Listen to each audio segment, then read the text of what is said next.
heaven to earth, and he is the real and ultimate hero. And I hope tonight you will recognize Jesus, that you will believe in Jesus as your only hero. Jesus Christ was not just a hero. Jesus Christ is actually God, for being the Son of God. Amen. The book of John, chapter 1, verse 1 tells us that in the beginning, God, the Word was with God, and the Word was with God, and the Word was God. The word there refers not only to a mere word, but it actually referencing to Jesus Christ. Amen. Jesus Christ was with God from the very beginning. Kasama niya na ang Diyos mula pa ng pasimula. Amen. Siya ay kasama na ng Diyos. Amen. At hindi lamang siya kasama ng Diyos, siya ay Diyos mismo. Siya ay Diyos sa pagiging anak ng Diyos. Amen. That's what makes Jesus Christ an incredible and an extraordinary hero. Lahat ng ating mga hero ay nangamatay. Lahat ng ating mga hero ay mayroong kahinaan, may kapulaan. But not Jesus Christ. Jesus Christ is your hero tonight. He is God for being the Son of God. In Matthew 3:17, the Father, his Father in heaven, introduced Jesus as his Son. And that's what makes Jesus Christ your hero. Marahil, hindi nyo pa nalubos na pagtatanto, hindi nyo pa lubos na naiisip na si Jesus ay isang bayani. Amen. Amen. I want you to know that Jesus is the only hero that you must consider in order for you to be saved, in order for you to be rescued. Amen. I'm going to give you 3 reasons why Jesus Christ is your hero. 3 reasons why Jesus Christ is your hero. Number 1, he appeared at the proper time. He appeared at the proper time. Ito ang ating masasabi sa bayani. Are you listening? And like what I said, this is just gonna be a short message. But I hope you will listen. Because this is why this crusade is here in Calamba, to share to you the gospel of Jesus. The number 1 reason why Jesus Christ is our ultimate hero is because he appeared at the proper time. Siya'y lumitaw. Siya'y lumabas sa tamang oras, sa tamang sandali. This is what you can say about heroes. Heroes are not late. Heroes are not tardy. Heroes does not engage in manyana habit. Sakana, sakana, sakana. Hindi pa huli-huli ang mga bayani. Ang mga bayani ay laging lumilitaw, makikita at nahahayag sa tamang oras. Heroes have a very powerful sense of timing, and they always appear at the nick of time. So was with Jesus. Ladies and gentlemen, Jesus Christ appeared at the most opportune time, at the most proper time. Jesus Christ, like the ultimate hero, appeared here in our world just at the right time so that we can be saved from the condemnation of sin. Amen. In the book of Isaiah, in chapter 9, in verse 2, the people walking in darkness have seen a great light. On those living in the land of deep darkness, a light has dawned. Sa panahon ng pusikit na kadiliman, ang kailangan natin ay liwanag. Amen. At ang Panginoong Jesus ay dumating sa ating panahon over 2,000 years ago in Israel. A man by the name of Jesus Christ, a man from Nazareth, was born of a woman. And he grew up to be a complete man. And when the time had fully come, he suffered He died and He rose again for you. Amen. Amen. Jesus Christ was never late, nor He was too early. The book of Galatians chapter 4 verse 4 says, in the fullness of time, God sent His Son, born of a woman. When the time has come, when the perfect time has come, yan ang ating hinahanap lagi. Yan ang ating inaantabayanan lagi. Yung tamang oras, yung tamang sandali. Amen. Ito ang tamang sandali. Jesus Christ is here in our midst. Maring hindi natin siya nakikita ng ating mga mata, nadadama ng ating mga pangdamang pangsanglibutan. But I want you to know the reality of Jesus is true. You can have a relationship with Jesus Christ, and God and Jesus wants to have a relationship with you. He loves you. Amen. He loves you so much Amen. that His love is coming to you at the most perfect time. It's God. And when Jesus Christ appeared for the first time, He appeared with such intentionality. Very intentional ang Panginoong Jesus. Very purposeful ang Panginoong Jesus. Hindi siya lumitaw at wala siyang ginawa. Hindi siya pumunta sa sanglibutan at wala siyang ginawa. Listen, Jesus Christ came here in our world expressly for you, specifically for you. That's how you are important to God. That's how valuable you are to Jesus. Do not ever think God is not paying attention. Do not ever think that heaven doesn't hear your cries and see your tears. Bawat luha na pumapatak ay nakikita ng langit. Bawat higbi ng tumatawag ng kaligtasan at humingi ng kaligtasan ay napapakinggan ng Diyos at ng langit. And the reason why Jesus Christ has come is for you.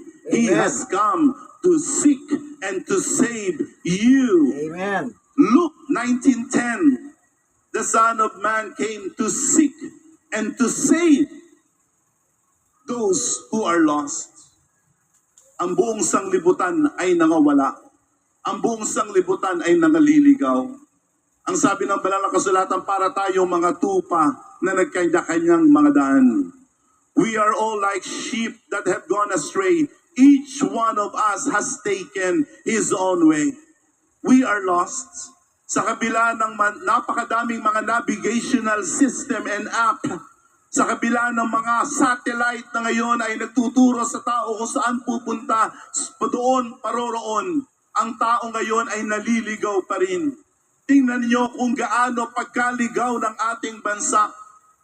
Isn't it our country right now is lost?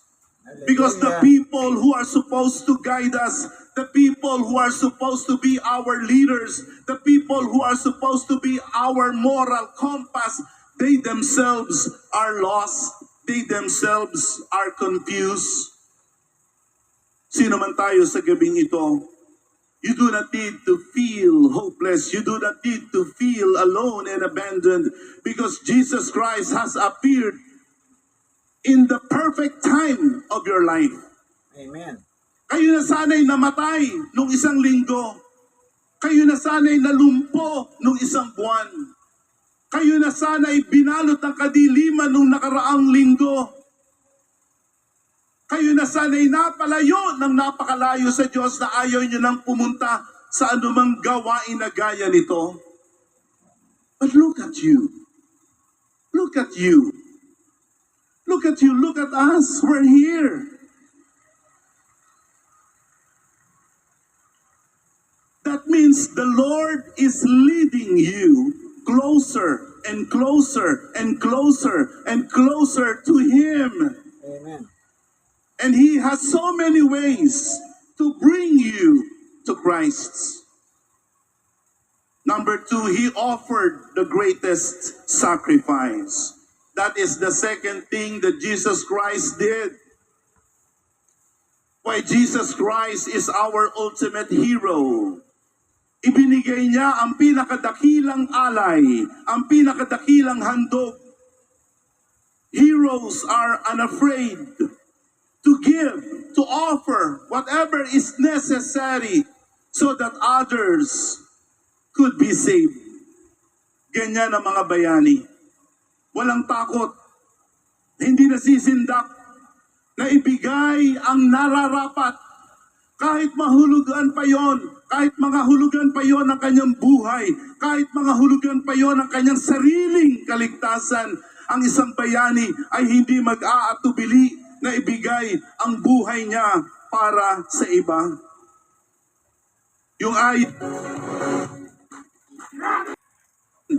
this is what your ultimate hero did.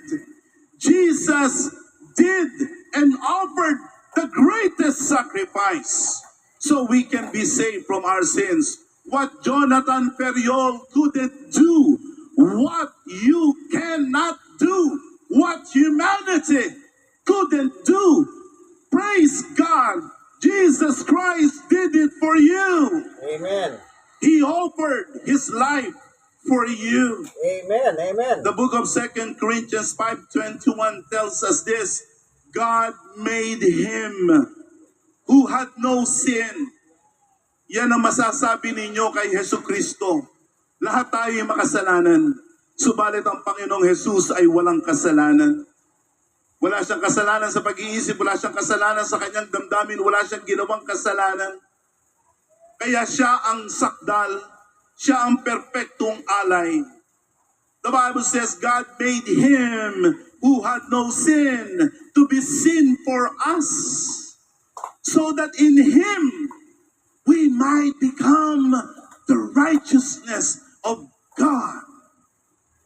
Him who had no sin, yung taong walang kasalanan, ay itinuring ng Diyos na hindi lamang parang siya ang may sala, kundi siya mismo ang kasalanan. Ito ang dahilan, mga kaibigan, kung bakit gayon na lamang ang paghihirap ni Jesus sa Kalbaryo. Sapagkat kanyang dinala ang lahat ng ating mga kasalanan. Ang lahat ng kasalanan ng tao, lahat ng tao na nilalang sa lupa, lahat ng tao na nagkasala. Lahat ng kasalanan ng tao ay dinala ng ating Panginoon sa krus. He died, yes, for me and for you. Hebrews 9:26, the Bible says, He has appeared once, minsan at magpakailanman, to do away with sin by the sacrifice of Himself. That's what Jesus Christ did for you. That's the reason He was hanged between two thieves on Mount Calvary. Jesus Christ was not crucified at the cross because He was guilty of any sin. No, He wasn't. He was innocent. He was innocent. He was perfect. But the reason Jesus died, the reason He was crucified, was because He took my sins. Dinala niya ang ating mga kasalanan. Amen. Amen. Lahat ng mga kasalanan na ating ginawa mula nang tayo ay mga bata pa. Lahat ng kasalanan na ating ginawa na nakakasuklam. Lahat ng kasalanan na ating ginawa na ating pinagdurusahan sa lupa. Lahat ng kasalanan ng ating isip, puso.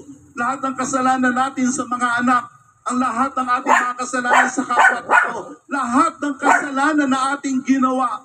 Ang lahat ng iyon ay dinala ng Panginoong Jesus Amen.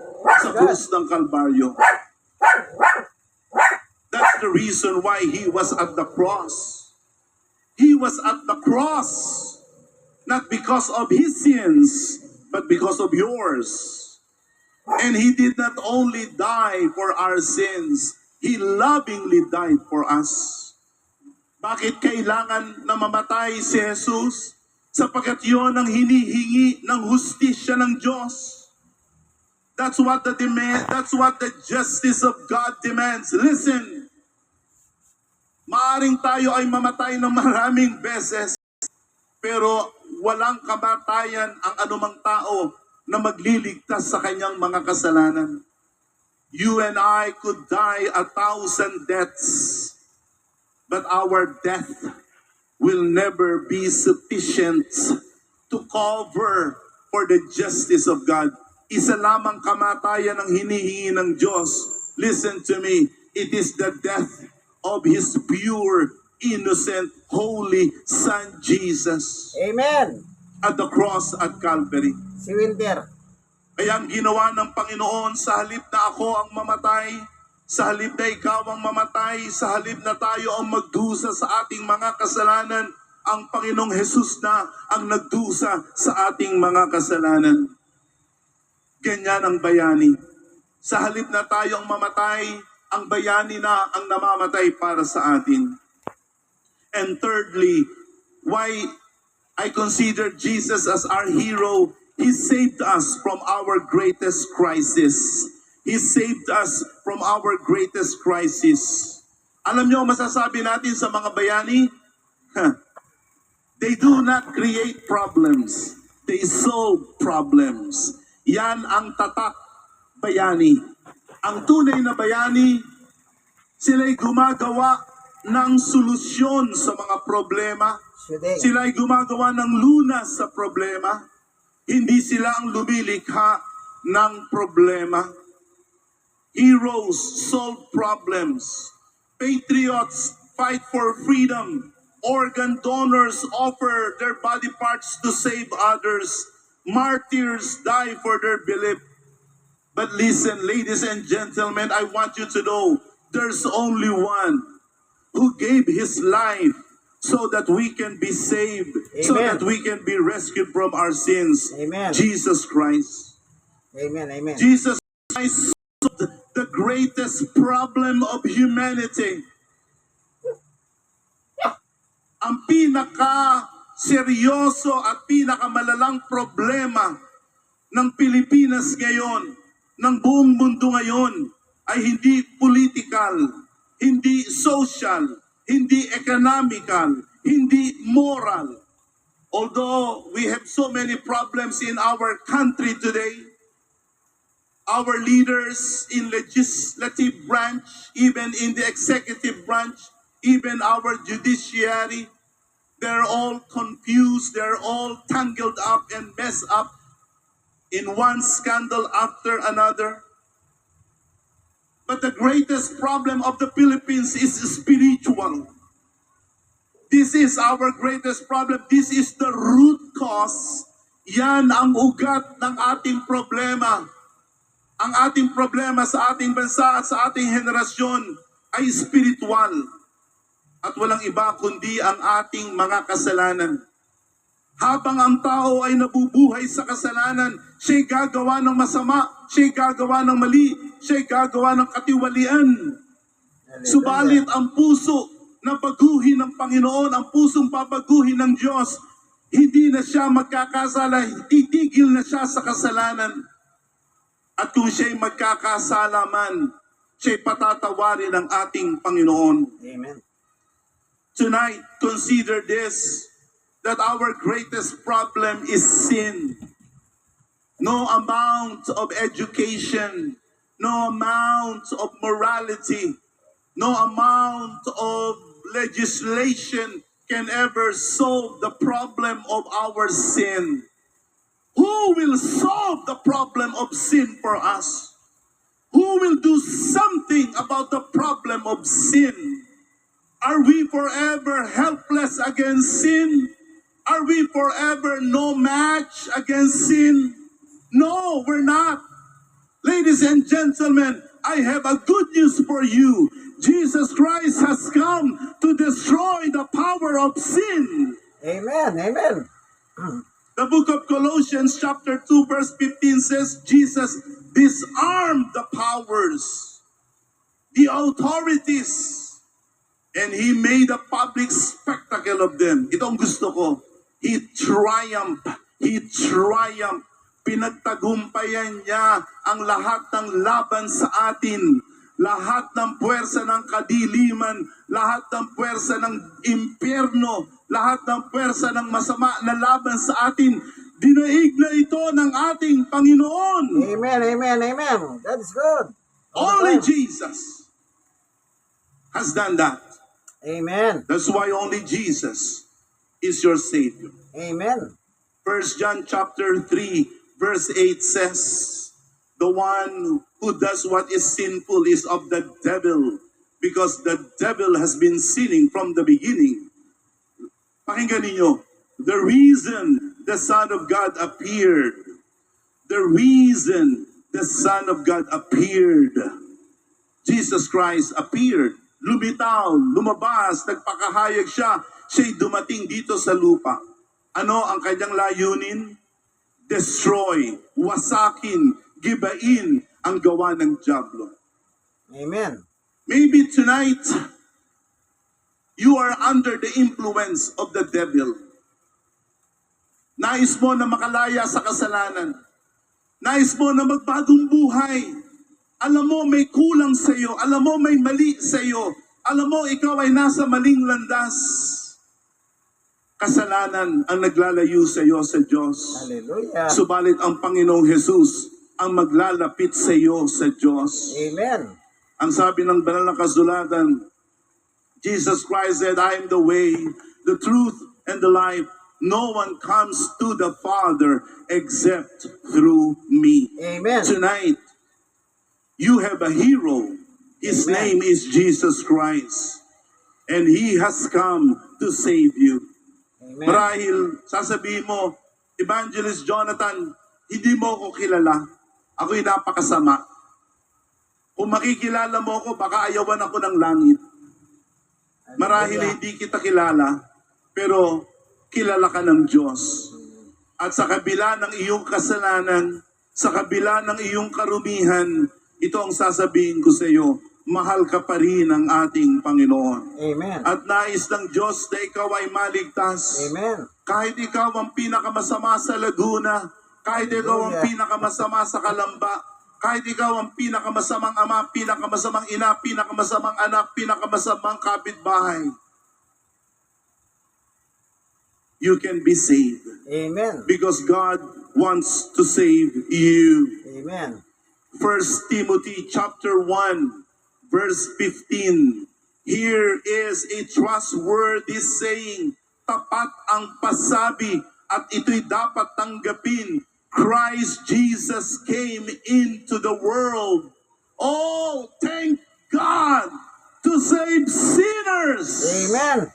Sino ang hindi makasalanan? Sino ang magsasabi na hindi siya makasalanan? Paul was a sinner, and he was not an ordinary garden variety sinner. He was the worst. Pinakamasama. Pinakahalang ang bituka. Si Pablo. Subalit yung pinakamasama, yun ang pinakaiibig ng Panginoon na iligtas, patawarin sa iyong mga kasalanan. Amen. Amen. Tonight, look at me. Look at me. Do you see yourself in the person of Paul? Nakikita mo ba ang sarili mo kay Pablo? Nakaka-relate ka ba kay Pablo? Well, it's good because I want you to know that you can be saved. You can be saved tonight Amen. because your hero, Jesus, is here. Ano ang dapat nating gawin? This is where I will close. Dito ako magwawakas. Ano ang ating dapat gawin? Una, kailangan nating sumampalataya. Amen. We need to put our faith in Jesus. Amen. Amen. Hindi sapat na ikaw ay may alam lamang na impormasyon patungkol sa Panginoong Jesus. Kailangan ikaw ay sumampalataya sa Panginoong Jesus. Amen. You need to put your faith in Jesus. Amen. And to put your faith in Jesus is to trust Him. Amen. Trust Him alone. Amen. Him alone. Hindi mo siya sasampalatayanan at ang iyong relihiyon, at ang iyong simbahan, at ang iyong denominasyon para ikay maligtas. Siya lamang ang iyong sasampalatayanan. Amen. Siya lamang ang iyong pagkakatiwalaan. Amen. And if you will put your faith in Jesus, then tonight, listen, you can go home a child of God. Amen. That's Hindi good. lahat anak ng Diyos. Lahat nilikha ng Diyos. Pero hindi lahat ng nilikha ng Diyos ay anak ng Diyos. Yes. All are creatures of God, but not all creatures of God are children of God. Would you Yes. like to know how to become a child of God? This is what the Bible says. John chapter 1 verse 12. To all those who receive him, to those who have believed in him, he gave the rights to become. Wow. Children You of God. can become a son and a daughter of God. You can become children of God Amen. Amen. if you will believe in him. And what is it that you will believe? That Jesus Christ is the Son of God, and that by believing you may have life in his name. First, you must believe. Put your trust in Jesus. Number two, you must repent. You must repent. Kailangan mong magsisi sa iyong mga kasalanan. The book of Acts 2:38 says, repent, be baptized, every one of you, in the name of Jesus Christ, for the forgiveness of your sins, and you will receive the Holy Spirit. Amen. Repent. Ang magsisi ay ang ibig sabihin ay magbago. Yan ang ibig sabihin ng repentance. Repentance is to change. You must change. Kailangan mong magbago. Kailangan mong magbago ng buhay. Iwanan ang kasalanan. Iwanan ang mali. Lisanin ang baluktot. You must repent. Remember, there was this woman who was caught in adultery. Isang babae na nahuli ng mga tao sa pangangalo niya. Ang ginawa ng mga tao, ang ginawa ng mga matatanda, ay dinala ang babaeng ito kay Jesus. At sinabi ng mga matatanda, itong mga senior citizen, ang sabi ng mga senior citizen kay Jesus, Panginoon, nahuli namin ang babaeng ito sa pangangalo niya. Ayon sa batas ni Moises, kailangan siyang patayin sa pamamagitan ng pagbato. Ang ginawa ng Panginoong Jesus, hinarap niya ang mga senior citizens. Hallelujah. At ang sabi niya, yung sa inyo na hindi nagkasala, kayong mga hindi nagkasala, kayo ang unang bumato. Isa-isa nawala ang mga senior citizen. Hallelujah. Alam niyo kung bakit nawala ang mga senior citizen? Sapagkat patagal na silang nagkakasala. Patagal na silang nagkakasala sa lupa. At ang Panginoon ay lumuhod sa lupa. At siya'y gumuhit. At tiningnan niya ang babae, Woman, where are your accusers? Si Magdalena yan. Ang iyong mga nag-aakusa sa iyo? Ang sabi ng babae, they're gone. Wala na sila. They left me. Jesus Christ said to the woman, neither do I condemn you. But go and sin no more. Gaano man kalaki ang iyong kasalanan, patatawarin ka ng Panginoon.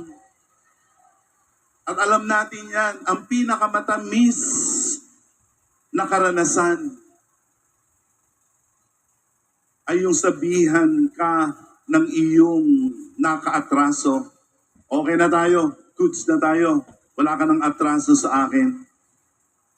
That's the sweetest moment when you know your sins are already pardoned and forgiven. Would you like God to pardon your sins? Would you like Jesus to forgive you of your sins? You've been carrying that sin long enough.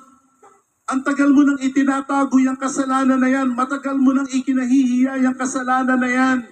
It's time for you to lay all your sins at the cross. It's time for you to surrender your sins and say, God, forgive me. God, pardon me. And the Bible says, if you confess your sins, Jesus, He is just and He is faithful to forgive us of our sins. Pag hindi tayo magsisi sa ating mga kasalanan, parurusahan tayo ng Diyos. Pero ayaw na tayo parusahan ng Diyos. Nais niya na tayo ay magsisi. At panghuli, kailangan na tayo ay mabautismuhan. We must be baptized. Acts 2:38, repent and be baptized for the forgiveness of your sins. Alam nyo, ang kasalanan ay marumi. Subalit sa bautismo, ang iyong kasalanan na nasa sa loob mo, na nasa pagkataong loob mo, pagka ikaw ay mabautismuhan, ikaw ay patatawarin sa iyong mga kasalanan. Ang bautismo ay parang paghuhugas ng iyong mga kasalanan. Pakinggan nyo lamang ang sabi dito sa 1 Peter chapter 3 verse 21. This water symbolizes baptism that now saves you CDO Homestyle Chili Garlic Corned Beef. Juicy towards God. Kailangan malinis ang ating konsensya. Malinis ba ang ating konsensya sa Diyos? Hallelujah. Hindi po tayo makasalanan. Subalit kung tayo ay magsisisi at magpapabautismo, magkakaroon tayo ng malinis na konsensya sa harap ng Panginoon. At ito ang patotoo ng libu-libong mga tao na nabautismuhan sa pasimula ng krusadang ito, 6 na taon na ang nakakaraan. Alam nyo ang patotoo ng maraming nababautismuhan. Bigla silang sumasaya. Makikita mo sa kanilang mga mukha ang di kawasang kagalakan, ang di kawasang saya. Makikita mo sa kanilang mga mukha. Marami kaming mga larawan yan. We have many pictures of that. Wherein during baptism, people suddenly become happy. You can see pictures of that right now. Pictures of baptism. Slow motion video of those who are being baptized. They feel happy. Amen. Amen. They feel so relieved.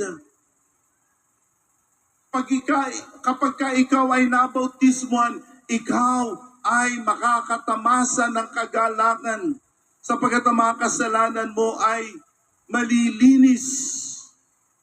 You will have a sense of newness. Para kang bagong tao. Para kang isang bagong tao na.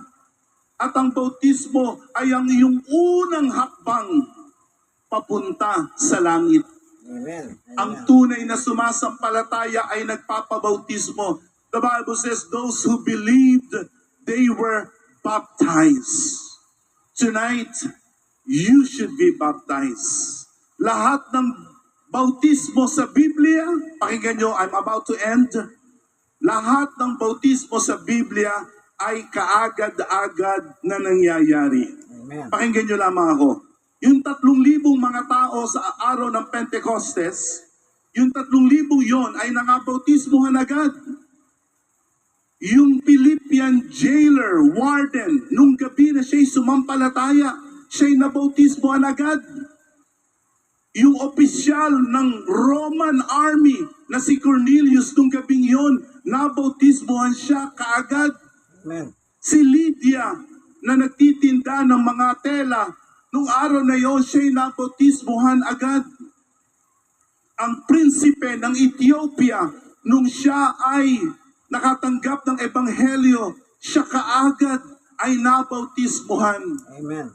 Since the start of this crusade, I have been baptizing or I have been witnessing so many baptisms and we have come ready for you. Amen. Hindi niya na kailangan pumunta sa anumang lugar para mabautismuhan. Sa gabing ito, you can be baptized. Your sins can be cleansed. Amen. You have So, ang boss na naririnig ninyo, walang iba kundi si Evangelist Jonathan Santos Periol. Ito po yung nangyari sa Laguna ng Home Free Crusade. Yan. Sana meron po kayo natutunan, ano? Kumbaga, maraming hero sa ating buhay, pero pinaka-the best na pinaka-hero, walang iba kundi si Jesus ang ating tagapagligtas. Amen. God is good all the time. Inyong kaibigan Jesus, Brother Manny Bautista, nagsasabing, Happy Lord's Day!